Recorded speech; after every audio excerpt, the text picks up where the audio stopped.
আপনাদের অধীর আগ্রহের পর অবশেষে শুনতে চলেছেন ক্রিস্টোফার পেরেডি লেখা টকিং উইথ সাইকোপ্যাথ অ্যান্ড সেভজেস। ধরুন, আপনি একটা শান্ত রুমে বসে আছেন। আপনার সামনে একটা মানুষ সাদা শার্ট পরা, পরিপাটি, মুখে হাসি দিয়ে কথা বলছে। তার কণ্ঠে কোনো উদ্বেগ নেই, রাগও নেই, কোনো আবেগও নেই। আপনি ভাবছেন, ভদ্র, শান্ত, পরিশীলিত একজন মানুষ। কিন্তু দাঁড়ান, আপনি ভুল করছেন। কারণ আপনি জানেন না এই লোকটা কিছুক্ষণ আগে একজনের হত্যা করে বসে আছে। তারপর বাড়িতে ফিরে এক কাপ চা বানিয়ে, টিভি চালিয়ে আর অধীর আগ্রহে নিজেই নিজের তার খুঁড়ের খবর দেখে চলেছে। না, সে পাগল নয়, সে উন্মাদও নয়, সে পুরোপুরি স্বাভাবিক। স্বাভাবিক দেহের ভেতরে একজন অস্বাভাবিকের মন, যেখানে নেই কোনো অনুতাপ, নেই অপরাধবোধ, নেই সহানুভূতি, বরং আছে মানুষকে নিয়ন্ত্রণ করার এক অদ্ভুত ক্ষুধা, শক্তির নেশা আর শিকারীর চোখ। এরা কারা? কেমন করে তারা আমাদের মতোই পোশাক পরে, আমাদের মতোই হাসে, কিন্তু আমাদের মতো কোনো অনুভূতি নিয়ে বাঁচে না? তাদের মস্তিষ্ক কি জন্ম থেকেই এরকম, নাকি সমাজ, পরিবার, অবহেলা আর আঘাত তাদের তৈরি করে ঠান্ডা মাথার শিকারী? কেন একজন মানুষ মৃত্যুকে নিজের হবি হিসেবে বেছে নেয়? একজন সিরিয়াল কিলার যখন বলে, I didn't kill her for hate, I killed her because I wanted to fill in control, তখন কি রকম অনুভব হয় ভেতরে? এই বই আপনাকে নিয়ে যাবে সেই অন্ধকার মনের গোলকধাঁধার গভীরতম চেম্বারে, যেখানে মনস্টারগুলো রক্তমাখা নয়, বরং সুন্দরভাবে কথা বলে, চোখে চোখ রেখে মিথ্যে হাসে আর আপনাকে ভুলিয়ে দেয় যে আপনি নিরাপদ। কিন্তু সবচেয়ে বিপজ্জনক সত্য হল, মনস্টার সবসময় অন্ধকারে থাকে না। কখনো কখনো সে সাদা কোট পরে, আপনার হাত ধরে বলে, ট্রাস্ট মি, আমিও ডক্টর। আর ঠিক এমনই জিনিস শুনতে পাবেন চ্যাপ্টার 3-তে, the doctor from hell, Harold Shipman. একজন ডাক্তার যাকে গ্রামের সবাই বিশ্বাস করত, যে রোগীদের মৃত্যুর ইঞ্জেকশন দেওয়ার আগে তাদের হাত ধরে শান্ত স্বরে বলত। চ্যাপ্টার 3 আপনার শোনা একটা বাস্তব ঘটনা আপনার গায়ে শিউরে দেবে, আপনার বিশ্বাসকে ভেঙে দেবে, আর আপনার ভেতরের নিরাপত্তা বোধকা হয়তো চিরতরে উড়িয়ে দেবে। চলুন আর দেরি না করে শুরু করা যাক। চ্যাপ্টার 1, সাইকোপ্যাথি, অন্ধকার মনের গোপন দরজা। কল্পনা করুন, আপনি ভিড়ভাটা শহরের ব্যস্ত রাস্তায় হাঁটছেন। আশেপাশে মানুষের ভিড়, হাসি, কথোপকথন, গাড়ির শব্দ। এই স্বাভাবিক পৃথিবীর মধ্যে আপনাকে অদ্ভুত এক চিন্তা থমকে দাঁড় করিয়ে দেয়। এই হাজারো মানুষের মাঝেই হয়তো কেউ একজন আছে যার মন আপনার মতো নয়, যার হাসির আড়ালে লুকিয়ে আছে শীতল শিকারীর চোখ, যার সহানুভূতি নেই, অনুতাপ নেই, দয়া নেই। এই মানুষগুলোকে দেখে বোঝা যায় না এরা আপনার মতোই হাসে, কথা বলে, চাকরি করে, প্রেম করে, এমনকি আপনার পাশের বাড়িতেও হয়তো থাকে। কিন্তু তাদের মনের দরজার ওপাশে আছে সম্পূর্ণ ভিন্ন এক অন্ধকার জগৎ, মানবিক অনুভূতি শূন্য, নির্মম, শীতল এক শিকারী মন। এই অদ্ভুত মানসিক অবস্থার নাম সাইকোপ্যাথি। একটা সময় মানুষ ভাবত সাইকোপ্যাথ মানে মানসিক রোগী, পাগল বা বিভ্রান্ত কেউ। কিন্তু ব্যাপারটা একেবারেই তা নয়। সাইকোপ্যাথ মানে এমন এক ধরনের আলাদা মানসিক গঠন যা জন্মগতভাবে তৈরি হয়, যেখানে মানুষের আবেগ, অপরাধবোধ কিংবা ভালোবাসার বোধ কার্যত নিষ্ক্রিয় হয়ে যায়। সাইকোপ্যাথদের মনকে বলা যায় একটি ডার্ক ল্যাবরেটরি।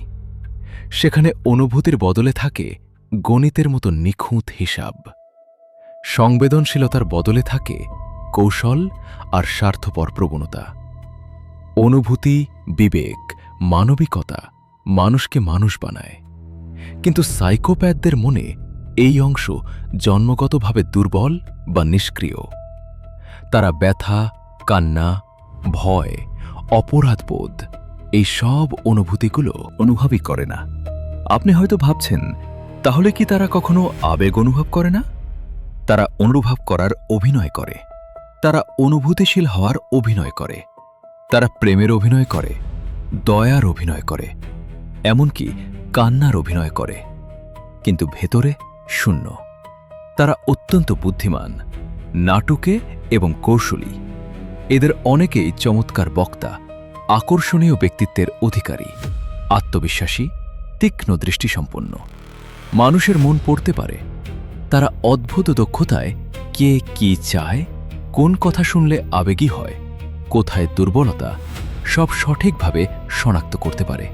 কিন্তু তারা নিজের আবেগ বোঝে না, তারা শুধু আপনার আবেগ ব্যবহার করতে জানে। সাইকোপ্যাথ এটা একটি মেডিকেল টার্ম নয়, বরং একটি আচরণগত বৈশিষ্ট্য। যেখানে কিছু বৈশিষ্ট্য দেখা যায়: সহানুভূতিহীন, অপরাধবোধহীন, অনুভূতিহীন, তীব্র আত্মকেন্দ্রিক, অসাধারণ অভিনয়শিল্পী, অনুশোচনাহীন, নিয়ন্ত্রণ ও প্রভাব বিস্তারের ক্ষমতা অসীম। একজন সাধারণ মানুষ দুর্ঘটনাক্রমে কাউকে আঘাত করলে ভেতরে অপরাধবোধে কষ্ট পায়, কিন্তু একজন সাইকোপ্যাথ যদি একই কাজ করে, তার রাতে ঘুমও নষ্ট হবে না, হবে না অনুশোচনা, হবে না বিবেকের দংশন। তাদের কাছে মানুষ আবেগের প্রাণী নয়, বরং ব্যবহারযোগ্য বস্তু। কেউ আবেগ দেয়, কেউ অর্থ, কেউ জনপ্রিয়তা, কেউ ক্ষমতা। আর যখন প্রয়োজন ফুরিয়ে যায়, জীবনসঙ্গীর সঙ্গে অস্ত্রোপচারের মতো ঠান্ডা মাথায় সম্পর্ক শেষ করে ফেলে। কিছু সাইকোপ্যাথ চরম সহিংস যারা হত্যার মধ্যেই নিয়ন্ত্রণ ও ক্ষমতার আনন্দ খুঁজে পায়।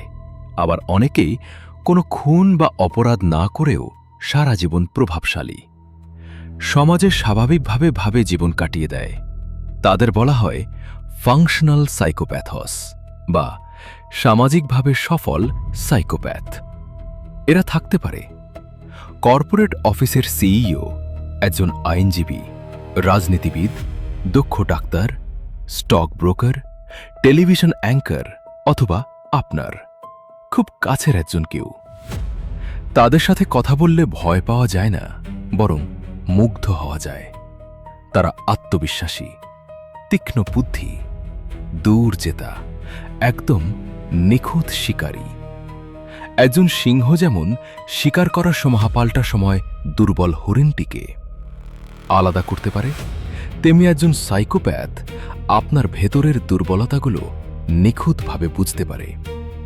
তাদের চোখে মানুষ আর মানুষ নয়, এটি একটি অপরচুনিটি। সাইকোপ্যাথদের মন যেন দুই ভাগে বিভক্ত। মানবিক অনুভূতির অংশটা যেন জন্ম থেকেই ছেঁটে ফেলা হয়েছে, কিন্তু সমস্যা হল যে অংশটা আবেগহীন সেই অংশটি আবার সর্বহিসাবী এবং ভয়ঙ্করভাবে বুদ্ধিমান। এই কারণে একজন সাইকোপ্যাথ যখন অপরাধ করে, সেটা হয় পরিপূর্ণ পরিকল্পনা, হিসাব কৌশল এবং প্রায় আবেগহীন দক্ষতার সাথে।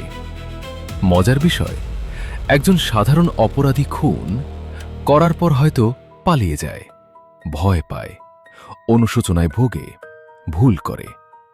কিন্তু একজন সাইকোপ্যাথ খুন করার পর কোনো তাড়াহুড়ো করে না, পালানোর চিন্তাও করে না। সে নীরবে বাড়ি ফিরে আসে, হাত ধুয়ে স্বাভাবিক জীবনের ভেতরে ঢুকে পড়ে, রান্না করে, খাওয়ার টেবিলে বসে দৈনন্দিন কাজ করে, যেন কিছুই ঘটেনি। সাইকোপ্যাথ সমাজের জন্য বিপজ্জনক, কারণ তারা অপরাধী হিসেবে ধরা পড়ার আগেই অনেক সময় ভিকটিমকে হিপনোটিক প্রভাবের মাধ্যমে বন্দী করে রাখে। তাদের কথার জালে, সম্পর্কের জালে বা ভালোবাসার অভিনয়ের বাঁধনে। একটি বিষয় মনে রাখতে হবে, সব খুনি সাইকোপ্যাথ নয়, আবার সব সাইকোপ্যাথ খুনি নয়। অনেক সফল ব্যবসায়ী, রাজনীতিবিদ কিংবা কর্পোরেট লিডারের মধ্যেও দেখা যায় সাইকোপ্যাথিক বৈশিষ্ট্য। তবে তারা অপরাধী নয়, বরং সমাজে ক্ষমতার আসনে বসে থাকে। তারা ঝুঁকি নিতে ভালোবাসে, ক্ষমতা পেতে ভালোবাসে, প্রশংসা পেতে ভালোবাসে, গেম খেলতে ভালোবাসে। শুধু মানবিকতা নেই, তাদের একজন সাইকোপ্যাথ ভালোবাসা অনুভব করে না, কিন্তু ভালোবাসার ভাষা সে নিখুঁতভাবে শিখে নেয়। তার ভেতর থেকে কান্না আসে না, কারণ অনুভূতি তার কাছে সত্য নয়, ওগুলো কেবল দরকারি অভিনয়ের অংশ। তাদের আবেগ নেই, কিন্তু আবেগ দিয়ে দিয়ে খেলা করার অদ্ভুত ক্ষমতা আছে। অপরাধ বিজ্ঞানীরা বলেন সাইকোপ্যাথরা ট্যালেন্টেড, পেশেন্ট, সাইকোপ্যাথিং হিউম্যান। এই শিকারী মন বুঝতে গেলে আপনাকে আবেগ দিয়ে নয়, হিসেবে, পর্যবেক্ষণে আর ঠান্ডা মাথায় দেখতে হবে। একজন সাইকোপ্যাথ মানুষের ভেতরের দুই জিনিস সবচেয়ে বেশি ঘৃণা করে। নাম্বার 1, দুর্বলতা। নাম্বার 2, আবেগ। কারণ এই দুই জিনিসকে তারা মানুষের উইকনেস মনে করে, আর তারা দুর্বলকে স্বীকার করতেই পছন্দ করে। সাইকোপ্যাথ নিজের জীবনকে একটি খেলার মতো ভাবে। মানুষ তাদের কাছে ক্যারেক্টার, আর পৃথিবী যেন একটি বোর্ড গেম। তারা দেখে কোন মানুষ আবেগপ্রবণ, কে সহজে বিশ্বাস করে, কাকে সহজে ব্যবহার করা যায়, কার কাছে অর্থ আছে, কার মাধ্যমে ক্ষমতা পাওয়া যায়। তারপর খুব সুন্দরভাবে নকশা তৈরি করে, পথ তৈরি করে, অভিনয়ের মাধ্যমে সম্পর্ক করে, হাসে, গল্প করে, আর প্রয়োজন ফুরিয়ে গেলে নিঃশব্দে দূরে সরে যায়, যেন সে কখনো ছিলই না। তাদের কাছে নৈতিকতা কোনো ব্যাপার নয়, কারণ নৈতিকতা আসে বিচারক ক্ষমতা, অপরাধ বোধ এবং বিবেক থেকে। সাইকোপ্যাথদের মধ্যে এই অংশটাই দুর্বল। তারা আইন মানে না, ভালো মন্দের পার্থক্য বোঝে না, বোঝার চেষ্টা করলেও সেটা শুধু নিজের স্বার্থে। কিভাবে আইনের ফাঁক গুলিয়ে যাওয়া যায়, কিভাবে মানুষের সহানুভূতি পেয়ে ক্ষতি করা যায়, এই বিষয়গুলোতে তারা অবিশ্বাস্য দক্ষ। একজন সাইকোপ্যাথের মনোভাব, আমি সুপিরিয়র, তোমরা ইনফিরিয়র। তারা মনে করে তারা মানুষের চেয়ে আলাদা, বরং উন্নত। এই কারণেই তারা মানুষকে চালনা করতে, ব্যবহার করতে এবং খেলায় রাখতে পছন্দ করে। তাদের জন্য পৃথিবী একটি শেখার জায়গা নয়, এটি একটি খেলার জায়গা, একটি পাওয়ার গেম। অদ্ভুত সত্য হল, একজন সাইকোপ্যাথ তার জীবনে প্রায় কখনোই ভয় পায় না, কারণ তাদের মস্তিষ্ক ভয় জাগানো অংশকে গুরুত্ব দেয় না। একজন সাধারণ মানুষ বিপদে পড়লে তার হৃৎস্পন্দন বেড়ে যায়, হাত কাঁপে, ঘাম হয়। কিন্তু একজন সাইকোপ্যাথের হৃৎস্পন্দন, শ্বাস প্রশ্বাস ও চোখ স্বাভাবিক থাকে, যেন ভেতরে কোনো আবেগের ঢেউই নেই। এই কারণেই তারা ঝুঁকি নিতে সাহসী, ভয়হীন এবং অপরাধ করার পরেও ঠান্ডা মাথায় আচরণ করতে পারে। তাদের এই নির্লিপ্ত আচরণই অনেক সময় তাদের বাঁচিয়ে দেয়। তাদের ধরতে দেরি হয়, কারণ তারা অন্যদের মতো আবেগ প্রকাশ করে না। সাইকোপ্যাথের একটি বড় অংশ হল চরম আকর্ষণীয় ব্যক্তিত্ব, বুদ্ধিমত্তা, আত্মবিশ্বাস, সুন্দরভাবে কথা বলা, যুক্তি ব্যবহার করা, তুচ্ছ মনে করা, ঠিক যেন কেন নিজেকে ঈশ্বরের চেয়েও বড় মনে করা। কিন্তু এখানেই শেষ নয়। একজন সাধারণ নার্সিসিস্ট কাউকে ইমোশনালি ব্যবহার করতে পারে, শোষণ করতে পারে, কিন্তু একজন অ্যাগ্রেসিভ নার্সিস্ট শুধু ব্যবহার করে না, সে প্রতিশোধ নিতে জানে, শাসন করতে জানে এবং ধ্বংস করতেও পিছপা হয় না। এই মানুষগুলো শুধু নিজের অহং পূরণের জন্য সম্পর্ক তৈরি করে না, তারা সম্পর্ককে ব্যবহার করে অস্ত্রের মতো। প্রথমে টানে, তারপর আবদ্ধ করে, শেষে ভেতর থেকে আঘাত হানে।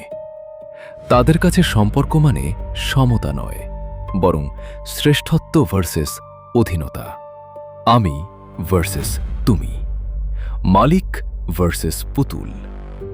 আপনি যখন একজন অ্যাগ্রেসিভ নার্সিসিস্টের কাছে যান, সে প্রথমেই আপনাকে পরীক্ষা করে।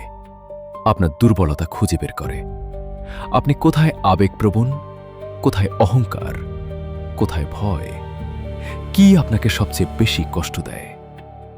একজন সাধারণ সাইকোপ্যাথ হয়তো আপনাকে মনস্তাত্ত্বিকভাবে ব্যবহার করতে পারে, কিন্তু একজন অ্যাগ্রেসিভ নার্সিসিস্ট আপনার আত্মসম্মানে ছুরি বসাবে এবং শেষমেশ আপনাকে বিশ্বাস করাবে যে আপনি অসহায়, ভুল, তুচ্ছ, আর সেই আপনার একমাত্র সঠিক দিশা, আশ্রয়, শক্তি। একে বলে সাইকোলজিক্যাল ডমিনেশন, মনস্তাত্ত্বিক অধিপত্য। তারা মানুষকে বন্ধন করে, দড়ি দিয়ে নয়, মানসিকভাবে। প্রথমে কন্ট্রোল, তারপর পজিশন, শেষে ডিস্ট্রাকশন। একটি আগ্রাসী নার্সিসিস্টিক মন অদ্ভুতভাবে মানুষের মন দখল করতে চায়। একজন সাধারণ প্রেমিক হয়তো আপনাকে ভালোবাসবে, আর একজন সাইকোপ্যাথিক নার্সিসিস্ট আপনাকে ভালোবাসতে দাবি করবে। সে ভালোবাসা চায় না, সে আত্মসমর্পণ চায়। সে নার্সিসিস্ট আরও গভীরভাবে সাইকোপ্যাথের সাথে মিশে যায়। তারা হয়ে ওঠে সবচেয়ে বিপজ্জনক, কারণ তারা শুধু স্বার্থপর নয়, বরং সহানুভূতিশূন্য এবং বিবেকহীন। তারা অনুতপ্ত হয় না, অনুভব করে না, তারা শুধু কৌশল শিখে। তারা প্রথমেই ভিকটিমকে একটি মানসিক খাঁচায় বন্দী করে, যেখানে অপরাধী নিজেকে নায়ক হিসেবে উপস্থাপন করে, আর ভিকটিম নিজেই একসময় নিজেকে অপরাধী। সংবেদনশীলতার অভিনয়, তারপর ধীরে ধীরে gaslighting, emotional manipulation, silent punishment, control, emotional blackmail. এটি নার্সিসিস্টিক রিলেশনাল ট্র্যাপ তৈরি হয়। আপনি বের হতে চাইবেন, কিন্তু পারবেন না, কারণ এই মানুষগুলো কাউকে আঘাত করার আগে প্রথমে আঘাত করার নিজের পরিচয়কেই। সে আপনাকে একসময় এমন একটা মানসিক অবস্থায় নিয়ে যাবে যেখানে আপনি নিজের মতামতই ভুল মনে করতে শুরু করবেন। একেই বলে আইডেন্টিটি ব্রেকডাউন। ধীরে ধীরে আপনি বিশ্বাস করতে শুরু করবেন সেই সঠিক, সেই শক্তিশালী, সেই নিরাপদ, আর আপনি অযোগ্য, দুর্বল এবং তার দয়ার উপর বেঁচে থাকা ভাগ্যহীন এক ব্যক্তি। এইভাবেই একজন এগ্রেসিভ নার্সিসিস্ট মানুষের আত্মাকে ভাঙতে ভাঙতে শেষ পর্যন্ত পুরোপুরি দখল করে ফেলে। তাদের 4টি বিশেষ অস্ত্র আছে: charm, manipulation, fear, psychological punishment. প্রথমে চার্ম, মুগ্ধ করা, আকর্ষণ কেয়ারিংয়ের অভিনয়। তারপর ম্যানিপুলেশন, তথ্য বিকৃত করা, কথা ঘুরিয়ে নিজের স্বার্থে ব্যবহার। তারপর ফিয়ার, ভয় দেখানো, মানসিক সন্ত্রাস, এবং শেষে পানিশমেন্ট, নীরব শাস্তি। এগ্রেসিভ নার্সিসিস্ট কেবল কথার মানুষ নয়, তারা সাইকোলজিক্যাল স্ট্র্যাটেজিস্ট। তারা সাধারণ মানুষকে এমনভাবে প্রভাবিত করে যেন তারা নিজের সিদ্ধান্তগুলো করতে অক্ষম হয়ে পড়ে। তাদের কাছে ভালোবাসা মানে নয় আই লাভ ইউ, বরং আই বিলং টু মি। তাদের কাছে ক্ষমা মানে নয় আই ফরগিভ ইউ, বরং ইউ উ মে। এমন কোনো সম্পর্ক নেই, পরিবার, প্রেম, বন্ধুত্ব, কাজ, যা এই ব্যক্তিরা তাদের সুবিধার জন্য ব্যবহার করতে পারে না। তাদের ভেতরে যে অদ্ভুত, অভিমানহীন, ঠান্ডা মন, যেখানে মমতা নেই, অনুতাপ নেই, প্রার্থনা নেই। তারা শুধু দেখে কোনো মানুষ আমার কাজে আসবে, কে আমাকে বিশ্বাস করবে, কার মাধ্যমে আমি শক্তিশালী হব। এদের কাছে মানুষ এক একটা সাইকোলজিক্যাল রিসোর্স, কেউ আবেগের, কেউ প্রশংসার, কেউ ক্ষমতার, কেউ নিরাপত্তার। এগ্রেসিভ নার্সিসিজম আর সাইকোপ্যাথির মিশ্রণ। এটা কেবল একটি ব্যক্তিত্ব নয়, এটা একটি মানসিক অস্ত্র। এই মানুষগুলো হয়তো কোনোদিন কাউকে হত্যা করে না, কিন্তু তারা ধীরে ধীরে মানুষের আত্মাকে হত্যা করে। তারা আত্মস্বীকৃতি, আত্মসম্মান, মানসিক স্থিতি সবকিছু ধ্বংস করে দেয় অনুশোচনা ছাড়াই। তারা হিংস্র হতে পারে, আবার অদ্ভুত রকমভাবে শান্তও হতে পারে। কিন্তু একটা বিষয় সবসময় একটাই থাকবে, তাদের হৃদয়ের দরজায়।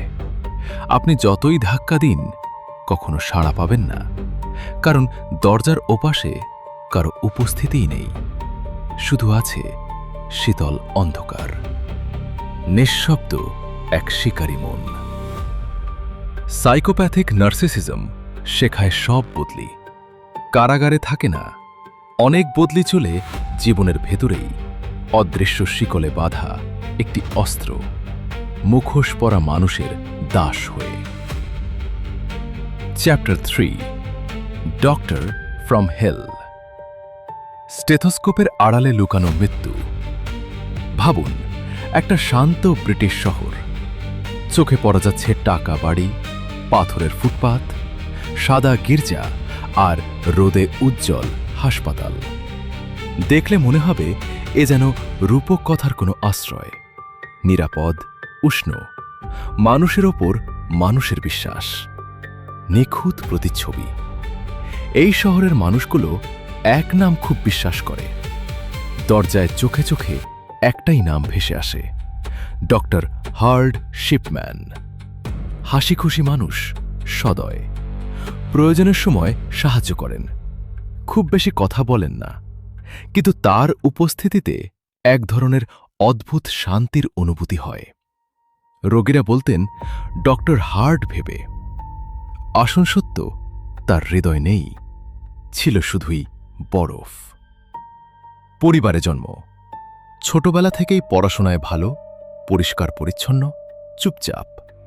কেউ বুঝতেও পারেনি একদিন এই নিখুঁত, নীরব, নিরীহ ছেলের ভেতরে জন্ম নিচ্ছে এক কৌশলী শিকারী, যার অস্ত্র ছুরি বা বন্দুক নয়, তার অস্ত্র স্টেথোস্কোপ। মানুষ তাকে ডাকত ডাক্তার, কিন্তু ইতিহাস তাকে চিরদিন মনে রাখবে, ডক্টর ফ্রম হেল। তার অপরাধ একটা না, 10টা না, 20টা না, প্রায় 200-রও বেশি মানুষকে হত্যা। হ্যাঁ, তিনি ছিলেন ইতিহাসের সবচেয়ে হত্যাকারী ডাক্তার। একজন মানুষ, একটি হাসি, একটি সাদা কোট, আর ভেতরে একটা কালো খবর। নার্সরা প্রথম সন্দেহ করেছিল, কিন্তু সন্দেহ মাত্র, কারণ ডাক্তার শিপম্যান ছিলেন মানুষের ট্রাস্ট জোনের ভেতরে। তিনি কোনোদিন অস্ত্র ব্যবহার করেননি, তিনি কোনোদিন লাশ গুম করেননি, কোনোদিন দৌড়েও পালাননি। তিনি শুধু রোগীর পাশে বসতেন, কাঁধে হাত রাখতেন, তারপর খুব কোমল স্বরে বলতেন, আর তারপর মরফিন ওভারডোজ, একটি ঘুম, একটি নিঃশব্দ মৃত্যু। কারো চিৎকার নেই, অপরাধের কোনো দাগ নেই। এ যেন ঈশ্বরের মতো মৃত্যু, অথবা শয়তানের মতো। প্রতিটি লাশের পাশে তিনি ছিলেন, কিন্তু তিনি কোনোদিন শ্মশানে যাননি, কোনোদিন শেষ কৃত্যেও যাননি, কোনোদিন চোখে জল আনেননি। কিন্তু আরও রহস্য হল, তার খুনের পেছনে রাগও ছিল না, প্রতিশোধও ছিল না, টাকার লোভ বা সম্পর্কের জটিলতাও ছিল না। তাহলে কেন? শুধু একটাটাই ব্যাখ্যা, পাওয়ারের কাছে মৃত্যুর দিকে ঠেলে দেওয়ার ক্ষমতা, কারো শ্বাস বন্ধ করে দেওয়ার ক্ষমতা, কোনো প্রতিরোধ ছাড়াই, কোনো চিহ্ন ছাড়াই সম্পূর্ণ নিয়ন্ত্রণের অনুভূতি। শুনতে অদ্ভুত লাগলেও তিনি কেবল কাউকে হত্যা করেননি, তার মৃত্যুকেও নিয়ন্ত্রণ করতেন। এই যে জীবনের উপর ক্ষমতা, এই তো সাইকোপ্যাথির সবচেয়ে অন্ধকার রূপ, সবচেয়ে ভয়ঙ্কর বিষয়। রোগীরা মারা যাওয়ার ঠিক আগেই তারা তার দিকে তাকিয়ে থাকত, বিশ্বাসে ভরা চোখে, শান্তিতে ভরা মুখে, কারণ তারা জানত ডাক্তার আছেন, আমি নিরাপদ। কিন্তু সেদিন তাদের সবচেয়ে বড় ভুল ছিল এই বিশ্বাসটাই। তার কোনো অনুশোচনা ছিল না। তিনি তার ডায়েরিতে রোগীদের মৃত্যুর তারিখ লিখতেন, নিচে ক্ষুদ্র বিচ্ছিন্ন নোট পেতেন, সাইলেন্ট, নো রিগ্রেটস। তার চোখে মৃত্যু একটা ট্রমা নয়, একটা এক্সপেরিমেন্ট। তিনি মানুষকে মারতেন ঠিক যেন how does it feel to be God বোঝার জন্য। ক্ষমতা, জীবন, মৃত্যু সব তার ঘরে বন্দী, তার আঙুলের নিচে। দশকের পর দশক তিনি মানুষ হত্যা করলেন। বয়স্ক রোগীদের বাড়িতে গিয়ে সুকৌশলে মৃত্যুর ইঞ্জেকশন দিয়ে সুন্দরভাবে মৃত্যুর সনদ তৈরি করতেন। কারো সন্দেহ নেই, কারণ মৃত্যুর কারণ লেখা থাকত ন্যাচারাল, ওল্ড এজ, পিসফুল। হত্যা যেন একটা বিজনেস মডেল। কিন্তু একদিন ভুল হলো, একটা সিগনেচারের ভুল, একটা ডকুমেন্ট ভুল। মারিয়া ওয়েস্ট নামে এক মহিলা আইনজীবী তার মায়ের মৃত্যুর পর তার ডাক্তারের রিপোর্টে অদ্ভুত মিসম্যাচ খুঁজে পান। মায়ের মৃত্যু অস্বাভাবিক ছিল না, অস্বাভাবিক ছিল ডাক্তারের আচরণ। ওই মামলায় খুলে দিল প্যান্ডোরাস বক্স। তদন্ত শুরু হলো। ডজন ডজন পুরনো লাশ তুলল তদন্তকারী দল। মৃত ব্যক্তিদের রক্তে মরফিনের মাত্রা এত বেশি যে প্রায় সঙ্গে সঙ্গে মৃত্যু ঘটল। সব প্রমাণ এক ব্যক্তির দিকে ইঙ্গিত করল, ডক্টর হ্যারল্ড শিপম্যান। কিন্তু তিনি তখনও শান্ত, শীতল, স্বাভাবিক। কোর্ট জিজ্ঞেস করল, ইট তাকিয়ে রইলেন। শুধু বললেন না একটি শব্দ, কিন্তু ভেতরে শীতল রক্তের মতো বিষ। তার ঠোঁটের কোণে হালকা হাসি, কিন্তু সেই হাসি মানুষের নয়। সে যেন মৃত্যু মানুষ সেজে এসেছে। এই মানুষটি কেবল এক সিরিয়াল কিলার ছিল না, সে ছিল সাইকোলজিক্যাল প্যারাডক্স, একটি মেডিকেল মাইন্ড, একটি ডেমনিক হাসির আড়ালে ডেড কনসয়েন্স। মৃত্যু তার জন্য পাপ ছিল না, মৃত্যু ছিল তার কাজ, তার হবি, তার স্যাটিসফ্যাকশন। এমনকি জেলে গিয়েও কোনো অনুতাপ নেই, কোনো দুঃখ নেই। মৃত্যুর আগের দিন পর্যন্ত সে নিজেকে নির্দোষ ভাবত। আর গডলাইক ভাবে তার মাথার ভেতরে একটা অদ্ভুত ভাবনা বারবার ঘুরে বেড়াতে, did I lose or did I win? এটা হত্যার আনন্দ নয়, এটা হত্যার পাওয়ার। কিন্তু শেষের সত্যটা আরও গভীর। সে কখনো নিজেকে খুনি মনে করেনি, সে নিজেকে হেল্পার ভাবত। Yes, I help them to die peacefully. Psychopathy কখনো কখনো খুন করাকে অপরাধ মনে করে না। সাইকোপ্যাথি মনে করে আমি ঠিক করেছি। এটাই সেই চচরম বিন্দু। আজ পর্যন্ত এইখানে টেকিং টু সাইকোপ্যাথ কেমন লাগলো অবশ্যই কমেন্ট করে জানাবেন। ভালো লাগলে লাইক করুন, সাবস্ক্রাইব করুন এবং প্রতি সপ্তাহে এত সুন্দর সুন্দর অডিও বুক শুনতে মাইন্ড টেল বাংলা পাশে থাকুন। ধন্যবাদ।